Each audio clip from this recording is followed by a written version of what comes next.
Bismillahirrahmanirrahim. Assalamu alaikum dear student. Welcome to my YouTube channel. This is Mushtaq Ahmad. Dear student, today we will discuss about parts of enzyme. आज हम enzyme के parts को detail के साथ concept के साथ discuss करेंगे, तो आपने लास्ट तक हमारे साथ रहना है। आपकी जितनी कंफ्यूजन होगी वो आज क्लियर हो जाएगी। डियर स्टूडेंट, एंजाइम को बेसिकली हम दो पार्ट्स में डिवाइड करते हैं। One is active site and other one is framework. No dear student, अब यहाँ स्ट्रक्चर में हम देखते हैं कि ये दो पार्ट्स कहाँ पर प्रेजेंट है। सबसे पहले हम बात करते हैं एक्टिव साइट की। डियर स्टूडेंट, यहाँ पर आपको ये कैविटीज खाली जगह जो नजर आ रही है, इसको हम क्या नाम देते हैं? एक्टिव साइट का। Active site. No dear student, active site के अलावा जो बाकी पार्ट है, क्लियर, एंजाइम का जो बाकी पार्ट है एक्सेप्ट एक्टिव साइट, इस बाकी पार्ट को हम क्या नाम देते हैं? फ्रेमवर्क। फ्रेमवर्क।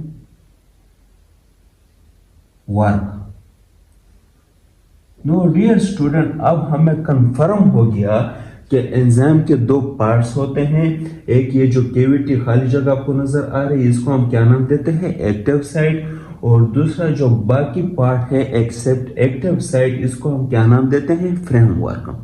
अब हम बात करते हैं एक्टिव साइट की। एक्टिव साइट को हम एक और नाम भी देते हैं, इसको हम क्या नाम देते हैं? Reaction site.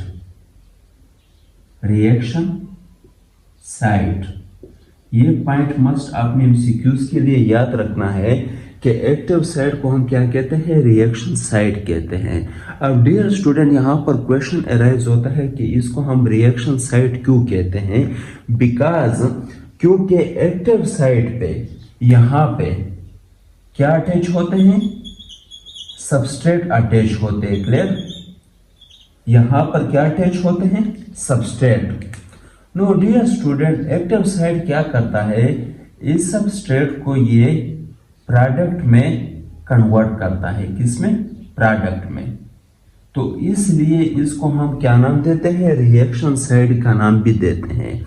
Dear student, active site में आमतौर पर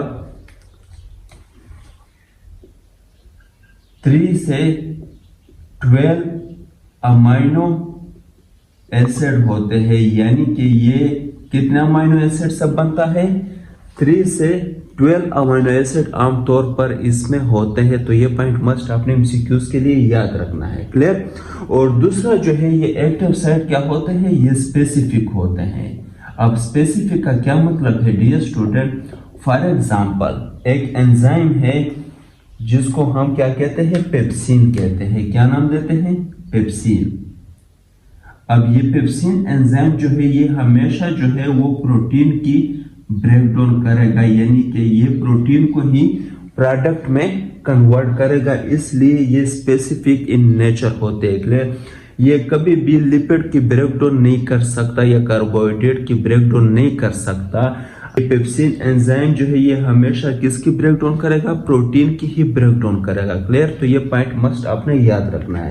और दूसरा इसके बारे में ये याद रखना है कि अक्सर जो एंजाइम है इसमें 2 एक्टिव साइट होते हैं। कितने? 2 एक्टिव साइट होते हैं। नो डियर स्टूडेंट, अब हम बात करते हैं फ्रेमवर्क की। डियर स्टूडेंट, फ्रेमवर्क में कुछ रेगुलेटरी साइट्स होते हैं। क्या होते हैं? Regulatory sites. डियर स्टूडेंट, इन रेगुलेटरी साइट को हम क्या नाम देते हैं? ये पॉइंट मस्ट आपने याद रखना है कि इन रेगुलेटरी साइट को हम क्या नाम देते हैं? Allosteric site.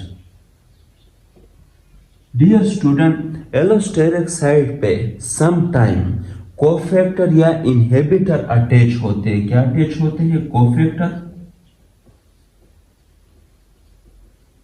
या सम टाइम इस पे इनहिबिटर अटैच होते हैं। क्लियर? तो ये पॉइंट मस्ट आपने याद रखना है। कोफैक्टर के बारे में हमने डिटेल से डिस्कशन किया था लास्ट लेक्चर में, तो अगर आप पहले वो देखते हो तो आपको और भी ज्यादा ये क्लियर हो जाएगा। क्लियर कोफैक्टर क्या करते हैं, एंजाइम की एक्टिविटी को इनहेंस करते हैं, बढ़ा देते हैं। और इसी तरह समटाइम यहाँ पर इनहिबिटर भी अटैच होते हैं, तो इनहिबिटर क्या करते हैं, एंजाइम की एक्टिविटी को स्लो डाउन करते हैं या फिर स्टॉप करते हैं। और ये रेगुलेटरी साइट कहाँ पर होते हैं, ये इसी फ्रेमवर्क में होते हैं और यहाँ पर ये अटैच होते हैं। क्लियर, तो ये पॉइंट मस्ट आपने याद रखना है। तो बेसिकली हमने दो पार्ट्स डिस्कस किए हैं। First one is active side, इसको हम रिएक्शन साइड का नाम भी देते हैं। क्लियर, यहाँ पर क्या होता है, सबस्ट्रेट अटैच होते हैं और ये सबस्ट्रेट को क्या करता है, प्रोडक्ट में कन्वर्ट करता है।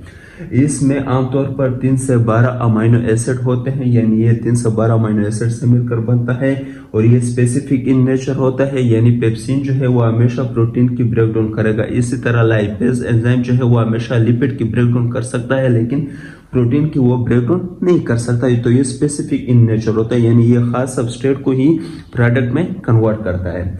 इसमें आमतौर पर जो एंजाइम होते हैं, इसमें आमतौर पर 2 एक्टिव साइट होते हैं। फिर हमने फ्रेमवर्क की बात की, फ्रेमवर्क जो है वो बाकी पार्ट है एक्सेप्ट एक्टिव साइट। क्लियर, इसी फ्रेमवर्क में कुछ रेगुलेटरी साइट्स होते हैं। क्लियर, जहां पर क्या अटैच होते हैं, कोफैक्टर या इनहिबिटर। क्लियर, इसको हम क्या कहते हैं, एलोस्टेरिक साइट कहते हैं। तो ये पॉइंट मस्ट आपने एमसीक्यूज के लिए याद रखना है। नो डियर स्टूडेंट, मुझे उम्मीद है कि आप सबको समझ आ गया होगा और अगर किसी को कोई कंफ्यूजन हो तो वो कमेंट में मुझसे पूछ सकते हैं, इंशाल्लाह मैं उसको क्लियर करूंगा। Thank you very much.